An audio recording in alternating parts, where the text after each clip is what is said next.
സംസ്ഥാനത്ത് പരക്കെ ശക്തമായ മഴയ്ക്ക് സാധ്യതയെന്ന് കാലാവസ്ഥാ നിരീക്ഷണ കേന്ദ്രങ്ങളിൽ നിന്നുള്ള അറിയിപ്പ്.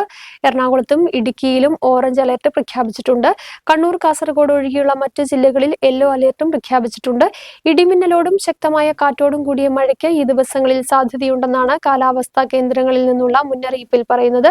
കേരള തീരത്ത് ശക്തമായ തിരമാലകൾക്ക് സാധ്യതയുള്ളതിനാൽ മത്സ്യബന്ധനത്തിനും വിലക്ക് തുടരുകയാണ്.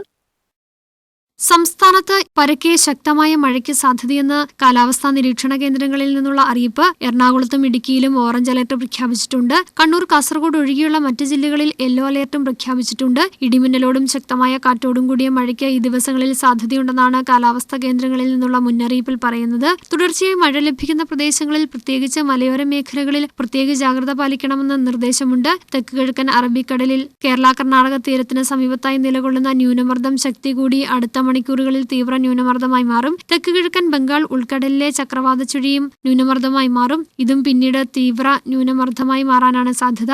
ഈ ഇരട്ട തീവ്ര ന്യൂനമർദ്ദങ്ങളുടെ സ്വാധീന ഫലമായി സംസ്ഥാനത്ത് തുലാവർഷം ശക്തമായി തുടരും. മഴയോടൊപ്പം ഇടിമിന്നലിൽ നിന്നും ജാഗ്രത പാലിക്കേണ്ടതുണ്ട്. ഇടിമിന്നലിന്റെ ലക്ഷണങ്ങൾ കണ്ടാൽ ഉടൻ തന്നെ ആവശ്യമായ സുരക്ഷാ മാനദണ്ഡങ്ങൾ പാലിക്കാൻ ശ്രദ്ധിക്കുക. കഴിവതും ഇടിമിന്നലുള്ള സമയങ്ങളിൽ കെട്ടിടങ്ങൾക്കുള്ളിൽ തുടരാൻ ശ്രമിക്കുക. മിന്നലിന്റെ ആഘാതത്താൽ പൊള്ളലേൽക്കുകയോ കാഴ്ചയോ കേൾവിയോ നഷ്ടമാവുകയോ ഹൃദയാഘാതം സംഭവിക്കുകയോ വരെ ചെയ്യാം. മിന്നലാഘാതമേറ്റ ആളിന്റെ ശരീരത്തിൽ വൈദ്യുത പ്രവാഹമില്ല എന്ന് മനസ്സിലാക്കണം. അതിനാൽ മിന്നലേറ്റ ആളിന് പ്രഥമ ശുശ്രൂഷ നൽകാൻ മടിക്കരുത്. മിന്നലേറ്റ ആളിന് ഉടൻ വൈദ്യസഹായം എത്തിക്കുക. കൂടാതെ മഴ തുടരുന്ന സാഹചര്യത്തിൽ മുല്ലപ്പെരിയാർ അണക്കെട്ട് തുറന്നതിനാൽ അണക്കെട്ടിന്റെ പരിസര പ്രദേശങ്ങളിൽ താമസിക്കുന്നവർ ജലാശയങ്ങളിൽ ഇറങ്ങുന്നത് ഒഴിവാക്കണമെന്നും ജാഗ്രത പാലിക്കണമെന്നും മുന്നറിയിപ്പുണ്ട്.